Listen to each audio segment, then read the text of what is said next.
الرحمن الرحيم والحمد لله رب العالمين اللهم صل وسلم وبارك على سيدنا وحبيبنا محمد وعلى آله وصحبه أجمعين.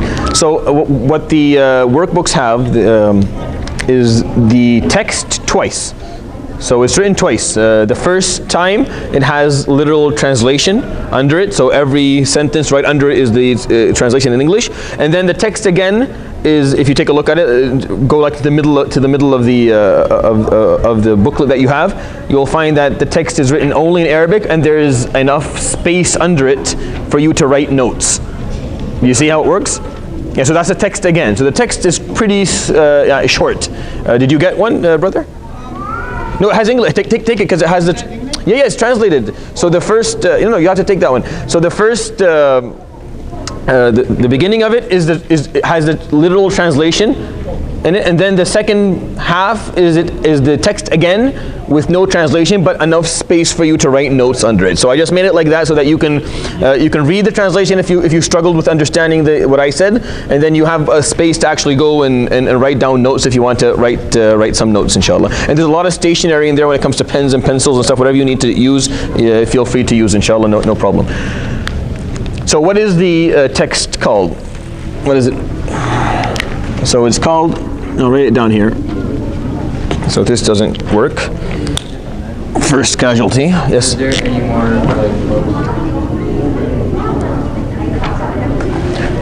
Are there any left, or are they all used up? All right. Want to show us one in Arabic? Yeah, so you can just look at what anyone's using, and then I'll make more. I'm gonna make at least 10 or 15 more, inshallah, for next week. So it is called Al-Muqaddimah Al-Ajurroomiyyah. It's always a good sign when you can't even read the name, right? It's always a good sign if you can't even read the name of the text. So it's a very the name is a bit weird, let's say, if nothing else. Why? Because it was written by a man called Ibn Alajurroomiyyah. Right, and so if you paid attention yesterday, the man who wrote al-Fiqh al-Shafi'i Matan Abu Shuja', his name is Ahmad ibn Hussein al-Asfahani, right? So he's from Asfahan, which is a part of Iran or Pakistan today. So he's not Arab in his origins, and Ibn Alajurroomiyyah is not Arab in his origins either. Remember, we talked about that a couple of times, and I told you that most scholars who have written, texts that still exist today weren't Arabs in their origins, actually. And this man who's writing the most famous text on Arabic linguistics, grammar, and when it comes to the vocabulary and stuff like that, the most famous text is Al-Muqaddimah Al-Ajurroomiyyah, and it is written by a man who was not in his origins even Arabic, right? So his name is Ibn Alajurroomiyyah. That's why we read it Al-Muqaddimah Al-Ajurroomiyyah. Oh, I didn't even put the wow. Look at me. Sorry about that. So there's a wow here. It's even better if the teacher can't even write the name right. So that makes it even better. So Al-Ajurroomiyyah, all right? So that's what it's called, just in case one day you want to quote it. Now, it's a very, very famous text in Arabic grammar, to the point where it's always the #1 text to go to if you're learning Nahw and Sarf, if you're learning how to work out Arabic grammar and the rulings and guidelines of putting sentences together. So it's always the first text to go to, and then after that they do something called Qatr al-Nada and Bal al-Sada, and then after that they do something called Alfiyat ibn Malik, the 1,000 verses of poetry written by Ibn Malik that summarize all the Arabic language, and then the very famous explanation on that is called Sharh ibn Aqil, the explanation of Ibn Aqil, and that is the highest you can go to. So if you study that, then you know everything there is to know, from I guess a moderate point of view about Arabic grammar. You will only go beyond that if you're going to become a specialist within the field. Now, so what we will do is we're going to read the text. The text, you can read it with me in the beginning of the booklet that you have, so you can understand the wordings. And then if I put any notes or comments, you can go to the part where there's a comment, there's place for comment, and you can fill that in, inshallah. I'm going to take some. What are we spreading today? So we're starting Al-Muqaddimah Al-Ajurroomiyyah, which is a text in Arabic grammar. Right, so it's the basic text of within Arabic grammar, and usually it's the building brick. It's the first building block when it comes to actually learning how to put sentences together, understand how the language works. Now I will add to it a lot, meaning I will do a lot of commentary on this text, meaning I will actually kind of sidetrack a bit and go into things that I know are beneficial for those who are learning Arabic as a second language. Because for me, I've taught this text many times before to Arabic speaking people, but not to non-Arabic speaking. Meaning I've taught this to those who Arabic is their first language, not their second. So it's going to be a bit of a challenge for me to teach it to those who Arabic is a second language. So I'm going to have to add a lot of commentary and explanation. Yes? What are these lines? So this is for note taking. That is made that way so that you can take notes. So the point of it is that so if I'm explaining, giving commentary, you immediately can go there and write down anything that you want to write down. So that's why I added it to the booklet, inshallah. And I'll make more copies if anyone didn't get a copy. Yes? You need? The extra copy. Yeah, so I'll make copies for next. If you didn't get a copy today, just let me know that you didn't get a copy, and I'll make one for you, inshallah. By next time, you'll have it. Are you supposed to have an English and Arabic version? So the ones that I made have English and Arabic in them. So that one that you have English and Arabic. It's that part's English. Go to the middle of the thing. Go there. You go. That's the beginning of the Arabic, right? So it's kind of cut in half. I've divided it in half. Now, so we're going to read inshallah the text. At the end of each session, I will take sources like 3-letter words, and then I'll do some derivatives from them and teach you how to derive from a 3-letter base, how to derive different words from it. So and once you get the hand of that, and the hang of it, then you'll understand exactly how you're going to do it, inshallah, in the future. Because it's an important part of understanding how the Arabic language works. It's a very, very logical language. It's mathematical.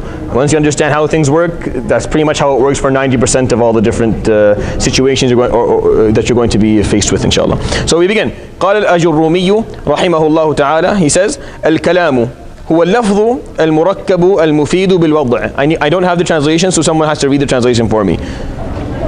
So what is the translation that is used, or someone maybe yeah. Speech is the composed saying or utterance which is beneficial in its placement or composition. All right.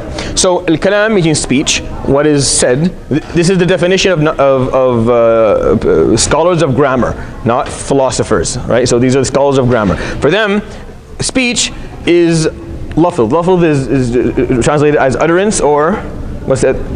Saying, right? So saying or utterance. Al-murakkab, that is composed or that is put together with more than one word or has more than one element or component that is making it. Al-mufid, that is beneficial, bil-wada, by the way that is composed. So the point of this definition that you need to think about is al-mufid. It has to be beneficial. For scholars of grammar, it has to be something that is beneficial. It has to give a meaning. So if I say Abdul Rahman, the smart, the intelligent, the good-looking, the tall, and then I stop, right? And I said like 15 words. For scholars of grammar, for nahwiyin, that's not kalam, that's not speech, because there was no benefit in what I just said. I just described. I didn't give a full sentence. A full sentence would be Abdul Rahman, that is coming today, or is here for the lesson. So there's a khabar, there's actually a piece of information that was added. Just describing something without giving a full sentence for the scholars of Nahu is not seen as speech. It has to be properly, the sentence has to give a full understanding of what it's talking about. So in Arabic, it's interesting because you can say a sentence that has maybe 50 words in it, all descriptive. As-sama, the sky. As-safiyatu, az-zarqa'u, the high sky, the blue high sky. You can say like 50 different words of description. All of that is not seen as speech. On the other hand, you could say and that's a sentence. This is speech. All right, because it's a command. Wa'a. Right, so this is to begin the struggle and the agony of understanding Arabic. Wa'a means understood, comprehended, is aware of. Wa'a, right? So if you want to command someone to understand something, you will say I. So I means be aware, understand. I'll give you another example. Waqa. You know taqwa? Taqwa comes from the same origin of waqa. Waqa is to protect oneself. Taqwa, that's where the concept of taqwa comes from a linguistic point of view. So waqa means for you to protect yourself. So if I want to tell you protect yourself in Arabic, then I will tell you qi. If you guys know Surah Al-Tahrim, Ya ayyuha alladhina amanu qu anfusakum, right? Qu anfusakum. Qu is a command to protect yourselves, but it's a group command. It's not a singular command. It's for more than one. It's a plural command. That makes sense. So in Arabic, is different than English in the terms that when you're talking to when you're using singular or for two people or plural, then the word will look differently. So qu is for a group, and qi is for one person. So I look at Brother Bassam, I say qi, right? And that is speech for scholars of grammar. However, if I, like the sentence I use for Abdul Rahman, that's not speech to them because I didn't say anything. It's not a complete sentence. Someone get me a tissue so I can there should be a tissue somewhere here. All right. So that is the just the first couple of words in the matan. We move on, inshallah, to the word after that. Again, it's just you just give me the definition of what speech is, and that's how Islamic scholars would work. They always start by defining to the best of their ability, and then they move on to the first. So aqsamul kalam, the different divisions of speech. طيب. قال الآجرومية رحمه الله وأقسامه ثلاثة. And there's three components of speech. You're going to use three things for you to speak in Arabic. اسم وفعل وحرف جاء لمعنى. So in order for you to speak in Arabic, or for you to verbally articulate something that makes sense, you're going to use three components. You're going to use ism, you're going to use fi'l, and you're going to use something called harf. Right. So ism is a noun, fi'l is a verb, and then harf is a preposition. Can you spell that for me? P-R-E-P-O?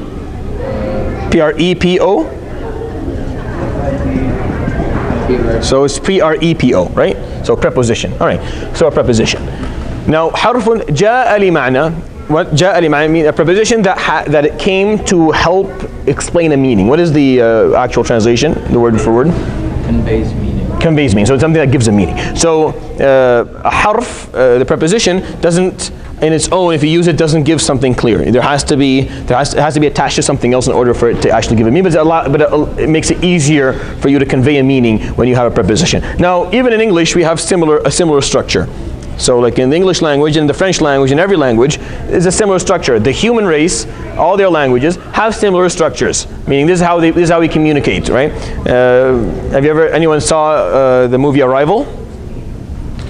You should watch Arrival. It's a very interesting movie because it talks about, of course, it's a science fiction, but an alien species come to the planet and they want to communicate with them, but they don't use stuff like this. They communicate differently. And of course, the whole concept is, do they communicate at all? And if they do communicate, do they use languages? And then the whole movie is based on that idea, and it's just very interesting. If you're not doing anything one night, watch Arrival. It'll blow your mind. Anyways, so we continue, inshallah. What is the difference between noun, verb, and harf? So what a noun does, it represents a meaning unconnected to time. That makes sense? It represents a meaning that is not connected to time. Human, fish, person, thing. These are concepts that are not connected to time. On the other hand, when you say verb, a verb will convey a meaning, but it is connected to a time. So it's either madi, mudari', or amr. So it's either in the past or in the present. You gotta help me with the English. And then amr is going to be a futuristic idea because you're giving command.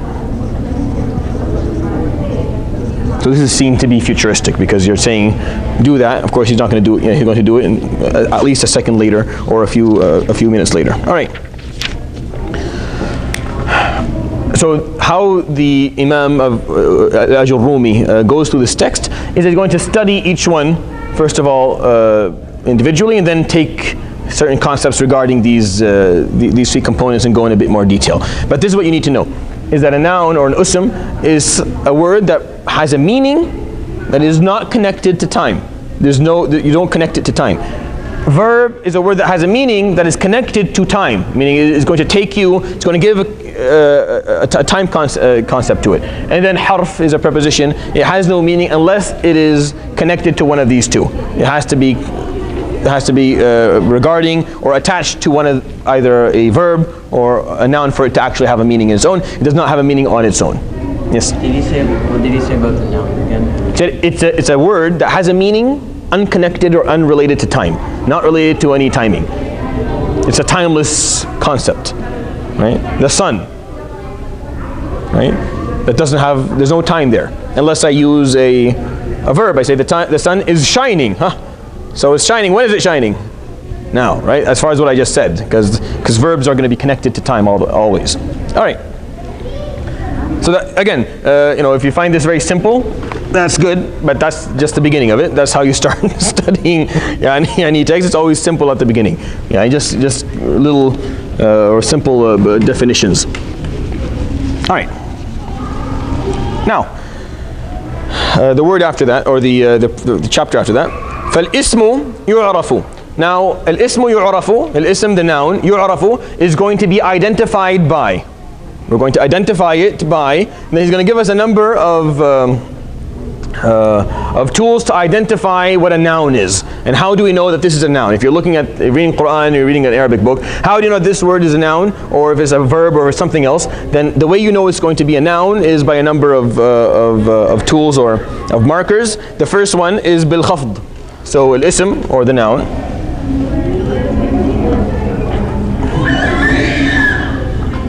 So we've established that al-ism, or al-ism is a noun, right? Is the concept of the noun.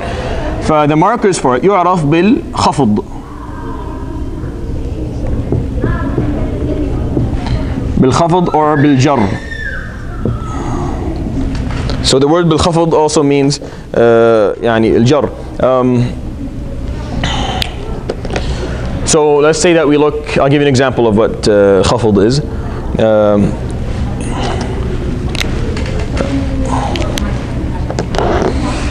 So,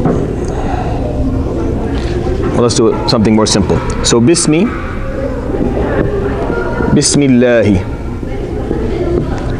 right? So, this kasra is one of the markers of khafd. And only a noun can take a kasra at the end of it. Or not a kasra, can be given khafd. That's not accurate because some verbs will have kasra, but they won't be subjected to khafd. So yes? Just go back to verbs. Would running in the Arabic language be a verb? Yes, so running, rakada, or jara, right? How would that have to do with time? Well, when did he run? That's not like in every sense. You could ask like how did he run? Like in time past, like when. That you can give other description. Okay, so no. So let me explain. In the past, Yeah, so I'll give you an example. An example of a noun. Rakad أو جري. Running as a noun, right? It's not attached to time. Rakadun or jaryun, running, just a concept. Now rakada, this is a verb and it's saying that it's in the past. Yarkudu is in the present, and then urkud means there's going to be a command. Are you saying the idea? So what I'm going to try and teach you is how to identify which one is it. Is it a noun? Is it a past tense verb? Is it a present tense verb? Is it a command? What is it? So I'm going to help you try to learn to identify what it is by basically giving you some markers to know about.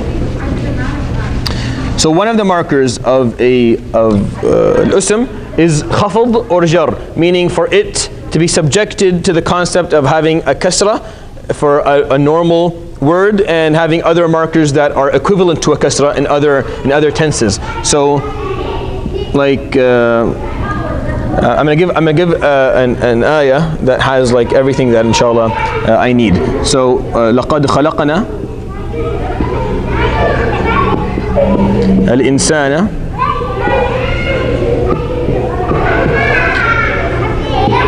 في أحسن تقويم. Right? So the example of khafd is here. Ahsan.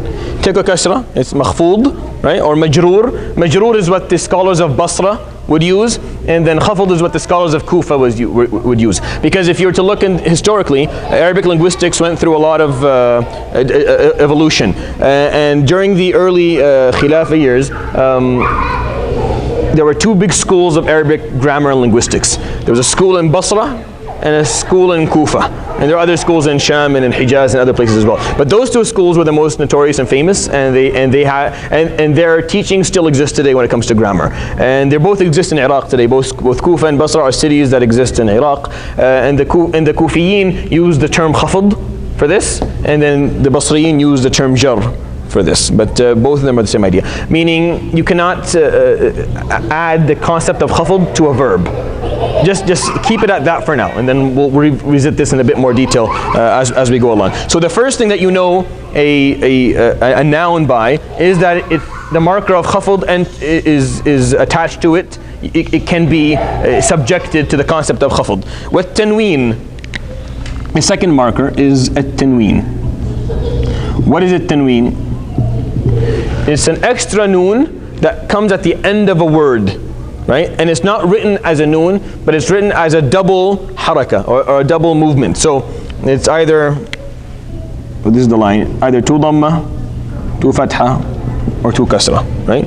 So if a word has tanween, then you will immediately say this is a noun. It cannot be a verb because it has tanween. So taqweemin. Right? So this is definitely a noun. So if you're not sure what it is, this is a noun. It's not going to be anything else because it has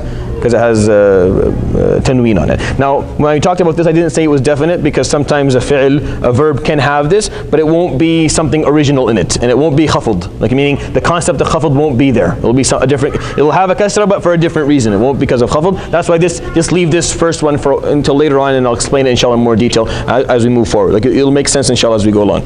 Now, وَدُخُولِ الْأَلِفِ وَاللَّامِ, and the entrance of al-alif wal-lam. So dukhul, the entrance of al-alif wal-lam on it. So the example in the ayah that I gave is al-insan, right? You see alif lam at the beginning, it's a noun. There's no fi'l that has alif lam at the beginning of it. Alright, so alif lam cannot enter at the beginning of a verb. It doesn't work like that. If the alif lam enters on anything, like al-insan, al-shams, al-qamar, right?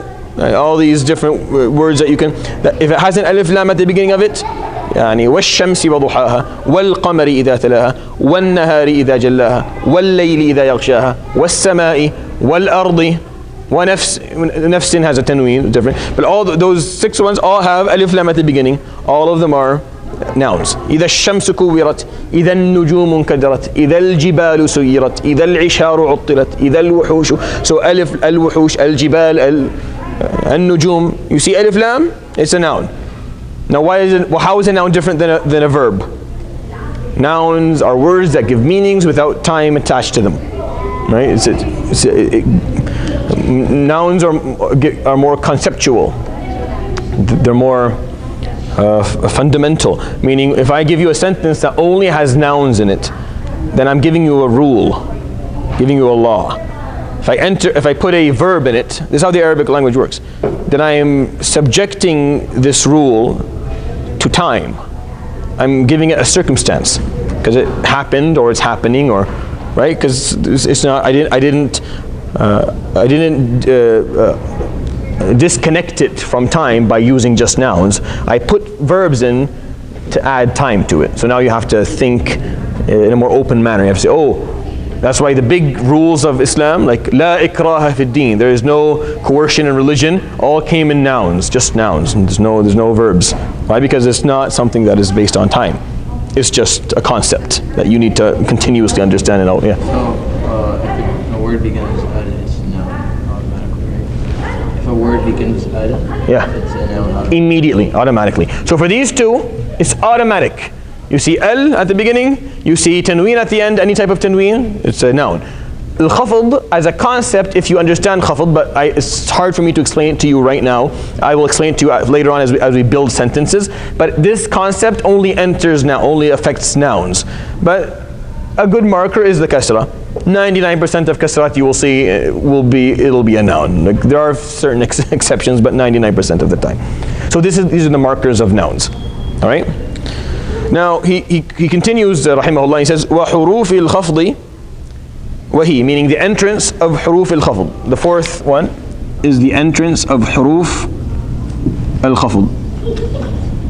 The letters that cause khafd. What is the word khafd being translated in the text as? Do you have? It just says khafd. So it just says khafd, right? So because it's a concept, there's no word that can actually translate it. I might have to explain it, inshallah, as a concept as we go forward, inshallah.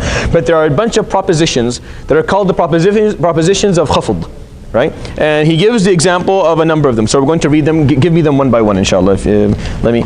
Can I take this off? If you're taking notes, can I take this off or not yet? All right. So I'll take this off.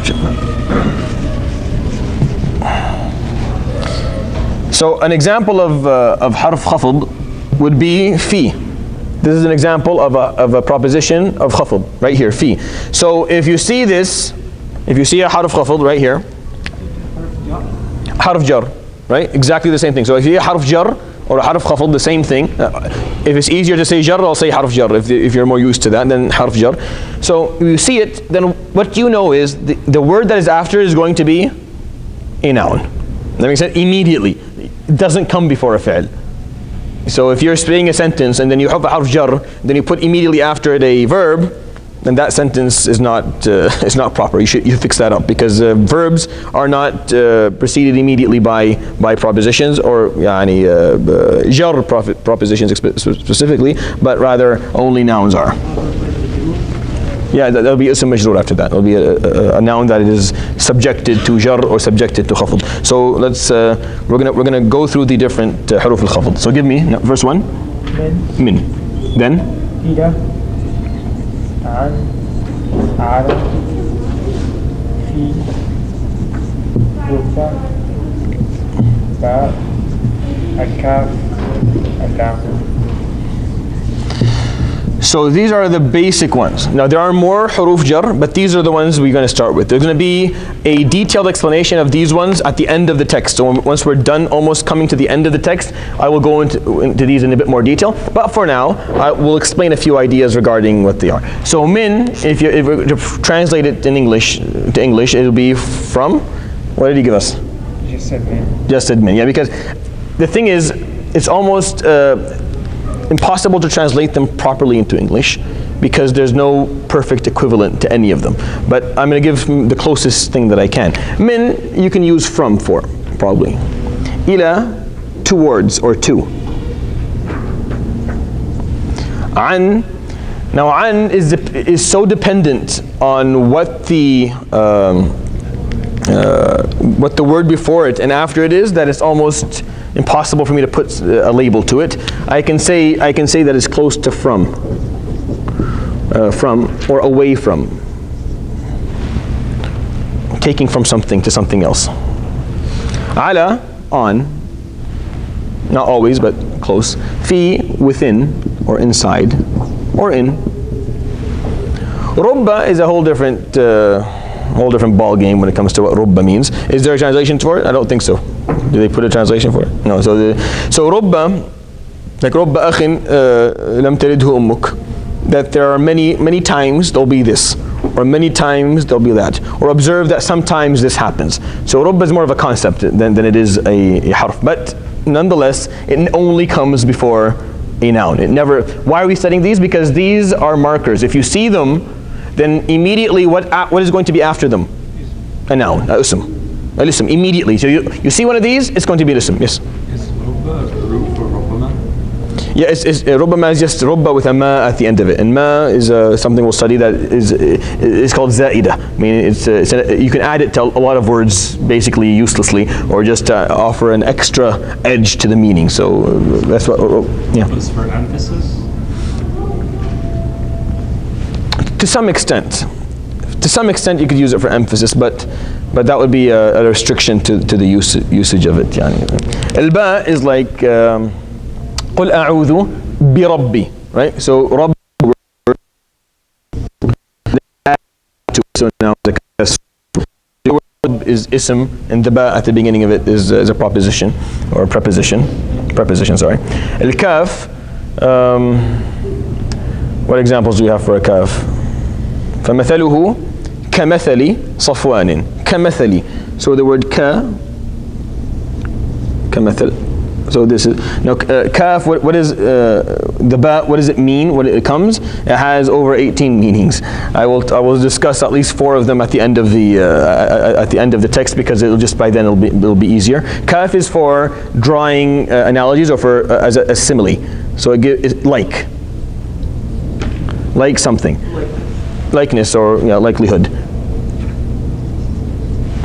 So I am like him. أنا كمثله, right? So kaf is to compare, or to say this is something is like something else, is similar to something else, similarity. Yeah, so similarity. You're gonna have to be patient on me when it comes to the translation. Sometimes it's gonna, but similar, to draw similarities. So if you want to say this is like this is similar to this, you use the kaf.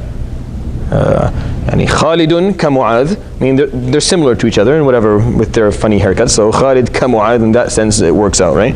So. But again, don't forget why we're studying these. These are just markers. It's the 4th marker of how to know a noun. You know a noun by the concept of jar entering it. We'll study that inshallah very, very soon. We know it if a tanween is at the end of it. We know it if there's an alif lam at the beginning of it.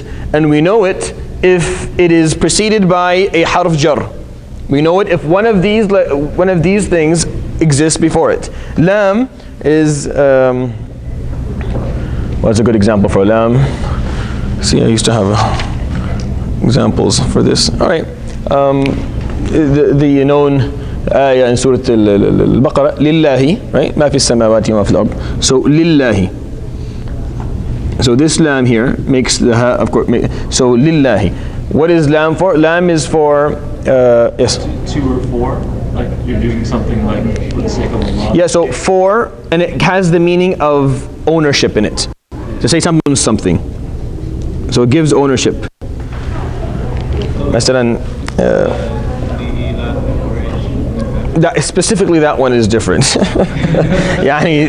You chose the worst one to bring up. That is so different. Again, prepositions have a lot of meanings. I'm just giving you the most famous, but there's a lot of meanings, especially the lam. The lam is very, very fluid, but this is what it's usually known for. So هذا القلم لعبد الرحمن. لي means it's his. So li, if I said هذا القلم عبد الرحمن, it's me saying this pen is عبد الرحمن, which makes no sense. You add the lam to عبد الرحمن, now it makes sense. It's his pen. هذا القلم لعبد الرحمن. So these prepositions are extremely important. If you're speaking the language and they don't exist for you, then people who are listening to you talk are going to be cracking up and saying you make zero sense of what you're saying. But generally speaking, so these are the 4 markers that exist within that the Imam rahimahullah put as in how do we identify a noun. This is how we're going to identify a noun. We're going to identify it by one of the 4 things. Either the concept of khafd entering it, and that is something, if it's not clear right now, I will clarify it inshallah as we go along. Being preceded by one of the huruf of jar, one of the huruf that cause jar, which are any word that is preceded by this is going to be a noun. If it has tanween at the end of it, or if it has alif and lam at the beginning of it. Now, are there other markers? There are other markers, but I don't need to go into all the markers. I just need you to know a couple of the ones, especially the ones that the Imam here explained in his text.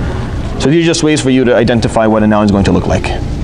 Now, and if I use words in Arabic that you're not clear of, make sure that you take as much vocabulary as you can from this as well. All right. Now the alamatul fi'l. So the markers of the verb. How do we identify a verb? Right.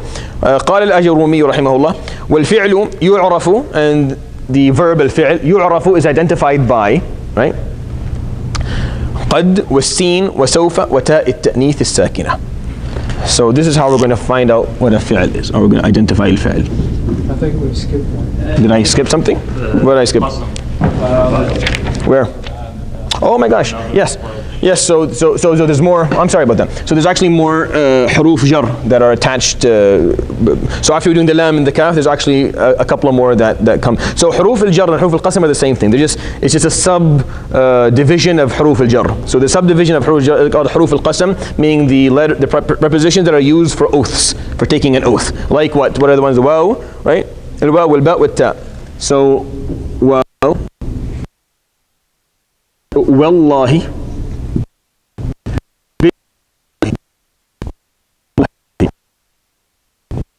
and they all exist, one way or another in the Quran. Of course, the waw, very, very known. Tallahi exists around 4 times in the Quran. You must have read it at one point or another. And billahi, or in other forms, there's different oaths taken by that. So if a waw and then a kasra at the end, this is going to be. But the question that you're going to ask is, well, how do I know that this waw is the waw of an oath? I have to understand the meaning, right? So that's why this makes it a bit less beneficial for you. But generally speaking, if you're taking an oath, you don't take an oath by a verb, right? So Allah subhanahu wa ta'ala, when you take an oath, you don't swear by a verb. You swear by a noun. So washams, he's taking an oath. Washams, that waw is the waw of taking an oath. It comes before a noun.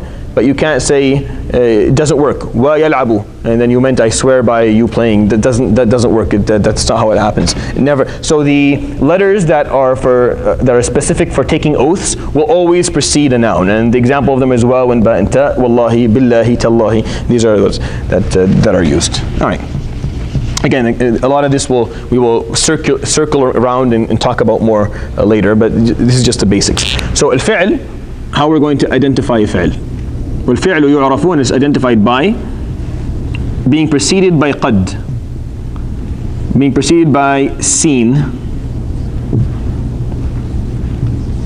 سوف, and then having تاء التأنيث الساكنة.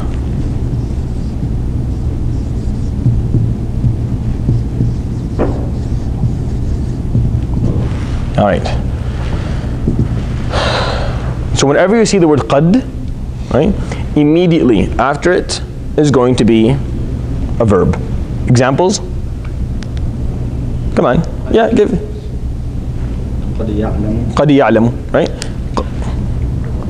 قد أفلح من زكاها, right? قد كانت لكم في رسول الله, very good. قد كانت, right? So whenever there's the word قد after it, there's going to be a verb. Now, قد specifically comes before either past tense verbs or present tense verbs. It doesn't come before a command, a verb that is in the command tense. No, it only comes before either past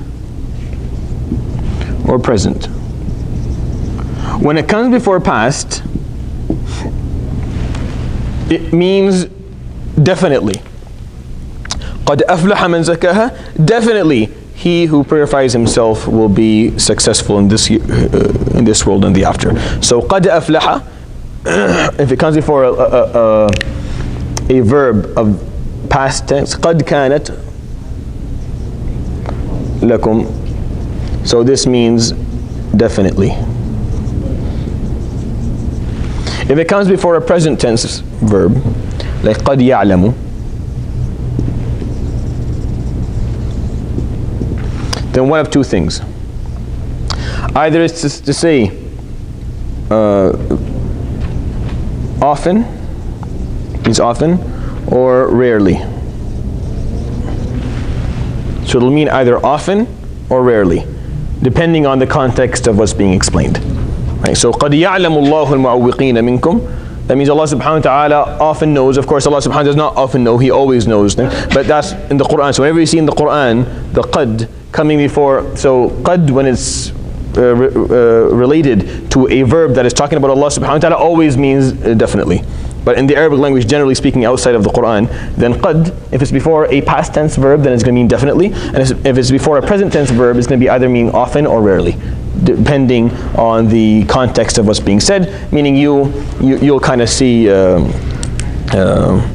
قد يدرك, right? قد يدرك المتأني بعض حاجته وقد يكون مع المستعجل الزلل.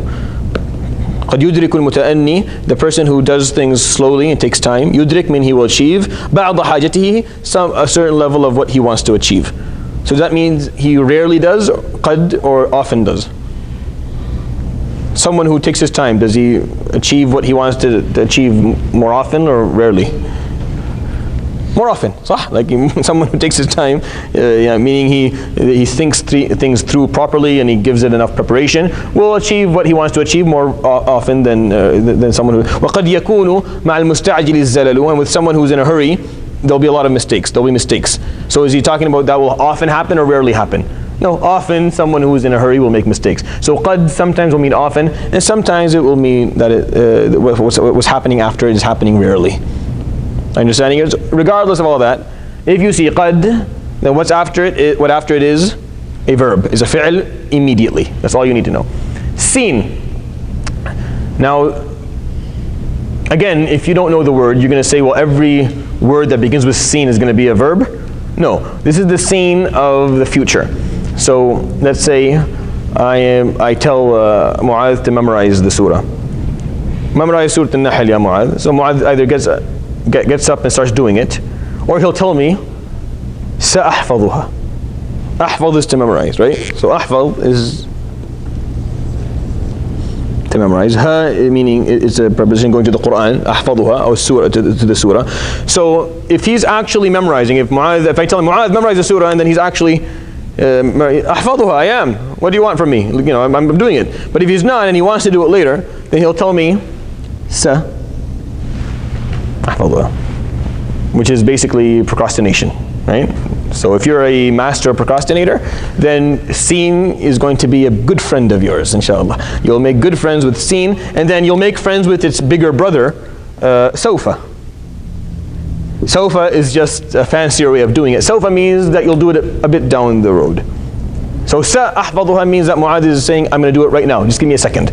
Sawfa means I'll do it, inshallah. During my 5-year plan, inshallah, I'll get it done. Like I have a long-term plan. So seen and sawfa are the procrastinating prepositions used to say that you're never going to do anything, but you're just going to get rid of me for now. Or basically for the future, right? So if you see the seen or sawfa, then you know that immediately what's after it is going to be a verb. Why? Because seen and sawfa, they mean something in the future. They have within their own meaning a time, a tense. And like I told you, verbs carry tenses, whether past, present, or future, but nouns don't. So when you see seen and sawfa, it's bringing in a tense, so that means what's after is going to be definitely a verb. Am I making sense to you so far?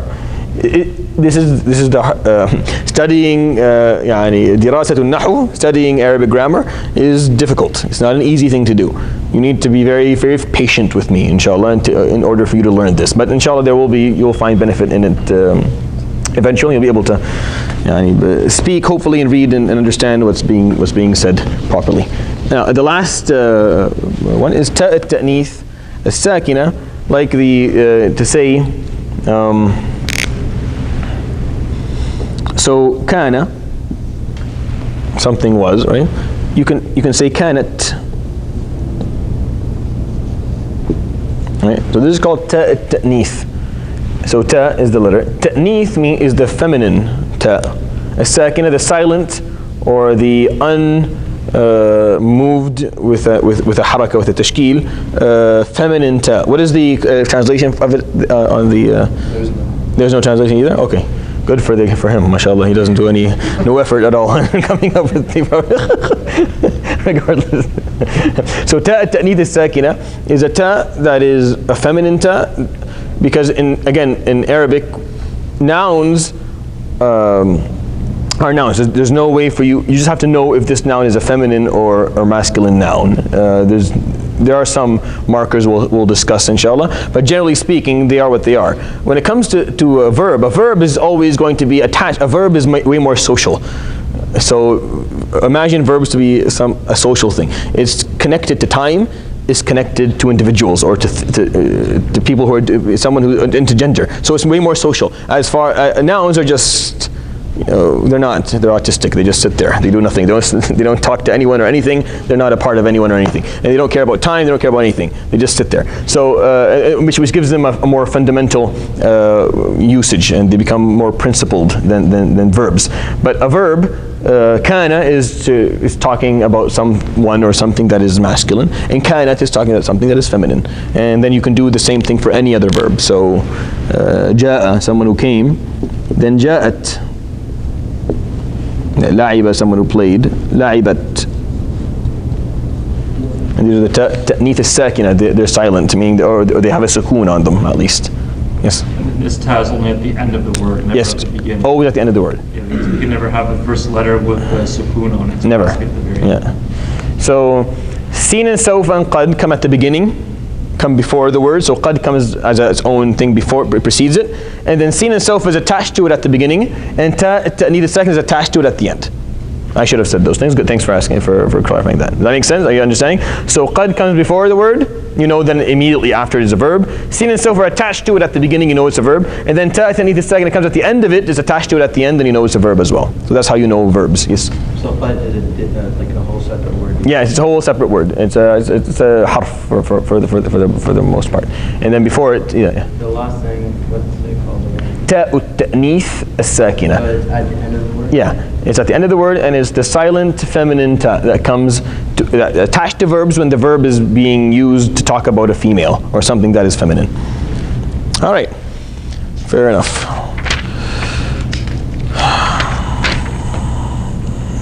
I think that's good. Okay, let's move on to the last. So the marker of a preposition, the markers of a preposition. So alamatu al-harf.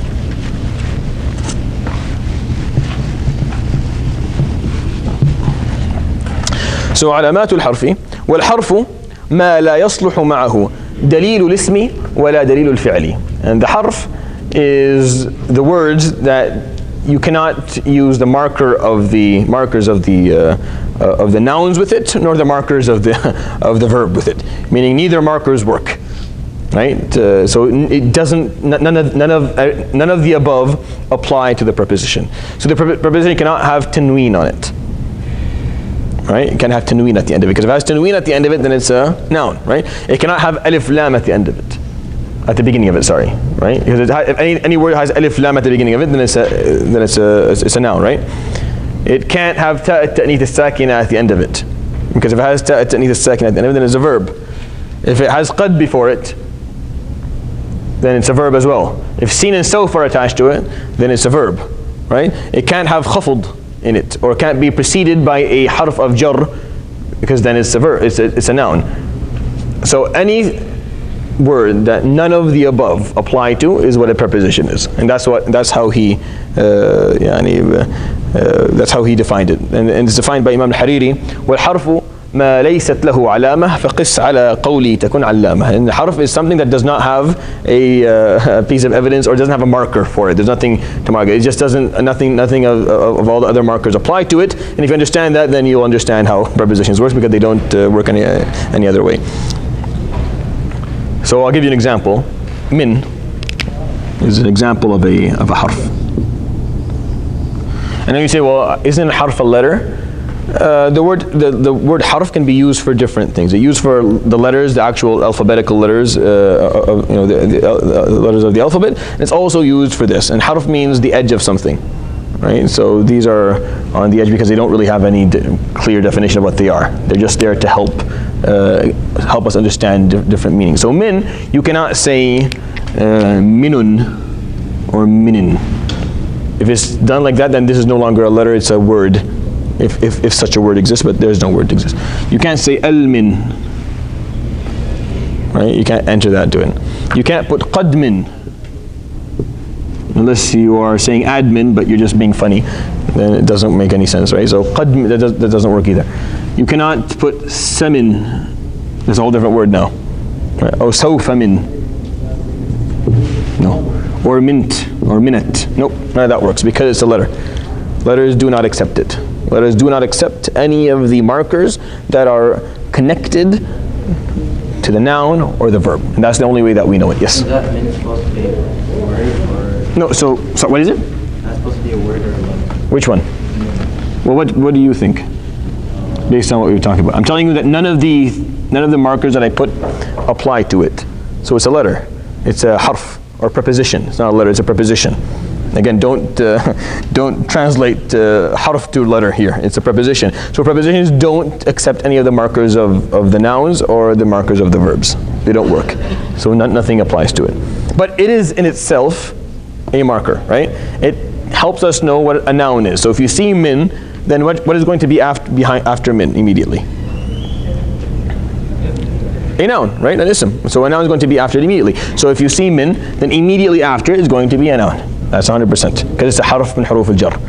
But so it is a marker in itself, but it does not have anything for us to know. It doesn't have a marker. The only marker it has is that it's not. Nothing applies to it. I mean, none of the markers that we saw for verbs or nouns will work for it. لا دليل الاسم ولا دليل الفعل يسبقه أو يعرف به. So preposition be a marker for a noun? Yeah, so the preposition in itself is a marker for a noun. But how do we know preposition? Just none of the other markers work for it. Regarding the markers for both asma and af'al. All right, very good. When does Maghrib adhan? 1 minute. Okay, so let's do some. I'm going to do deriving at the end of each. So let's take a word. So ba. I'm not going to do hamza first because hamza is complicated. We'll leave hamza to the end. So I'm going to start with the ba. Ba, sin, ta. So if you open a dictionary, you'll find like this, ba, sin, ta, and then you'll find like a page or two of all the different words that are derived from that. That's how Arabic dictionaries work. English dictionaries don't work like that. They work very differently. So in Arabic, no, you'll find ba, sin, ta, and then every single word, right, that can be derived from these three letters in this sequence. So not ba, ta, sin, but ba, sin, ta, you will find them in one place, right? Studied on different levels. We'll just wait inshallah for the adhan. Then for the 3 minutes, I'll just give you examples of how to derive things from it. I'll write them down and explain what I mean. Allahu Akbar. Allahu Akbar.